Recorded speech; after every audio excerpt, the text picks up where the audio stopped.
అందరికీ నమస్కారం. ఎలా ఉన్నారు? కొన్ని విపత్కర పరిస్థితుల్లో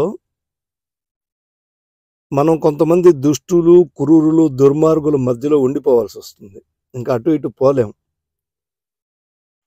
అలాంటి పరిస్థితుల్లో మనల్ని మనం రక్షించుకుంటూ అమ్మవారి అనుగ్రహాన్ని ప్రార్థిస్తూ అమ్మవారి యొక్క రక్షణ పొందాలంటే ఎలా? ఉదాహరణకు కాశీలో ఓంకార ఖండం అంటారు. అకార ఉకార మకార లింగాలు 3 ఉన్నాయి. వారణాసికి వెళ్ళిన వాళ్ళు ఆ 3 లింగములు చూడకుండా వస్తే ఈశ్వరుడి శిరస్సు చూడకుండా వచ్చినట్ట.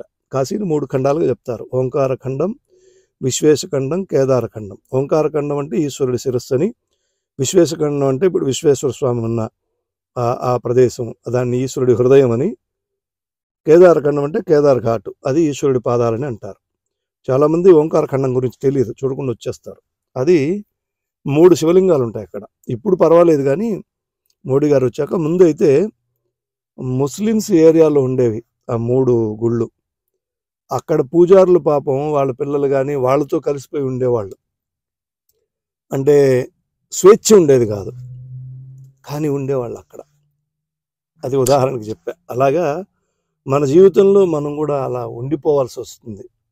ఉండిపోవాల్సి వచ్చినప్పుడు మనకు ఎక్కువ ప్రొటెక్షన్ కావాలి. మన శక్తి, భగవంతుని శక్తి 2.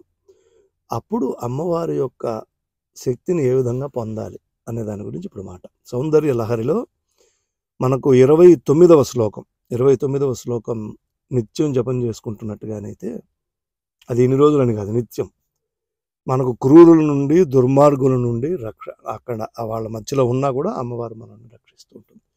వాళ్ళ యొక్క ఛాయ, వాళ్ళ యొక్క బుద్ధి మన మీద పడకుండా అమ్మవారు మనం కాపాడుతుంది. ఆ శ్లోకం ఇప్పుడు విందాం. కిరీటం వైరించం పరిహర పురఃకైటబభిదః కఠోరే కోటీరే స్ఖలసి జహిజం భారి మకుటం ప్రణమ్రే శ్వేతేషు ప్రసభముపయాతస్య భవనం భవస్యాభ్యుత్థానే తవ పరిజనోక్తిర్విజయతే. విన్నారు కదా?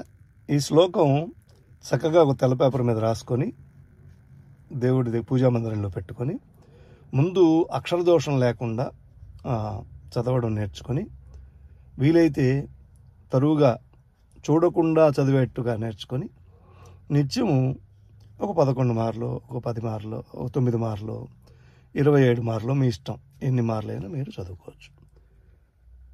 అలా అమ్మవారిని ఈ శ్లోకం ద్వారా ప్రార్థన చేస్తున్నట్టుగానైతే మనకు సర్వదా సర్వకాల సర్వావస్థల యందు రక్షణ దొరుకుతుంది. ఇది సౌందర్య లహరిలోని 29వ శ్లోకం. చాలా అద్భుతమైన శ్లోకం. విన్నందుకు ధన్యవాదములు. ఓం.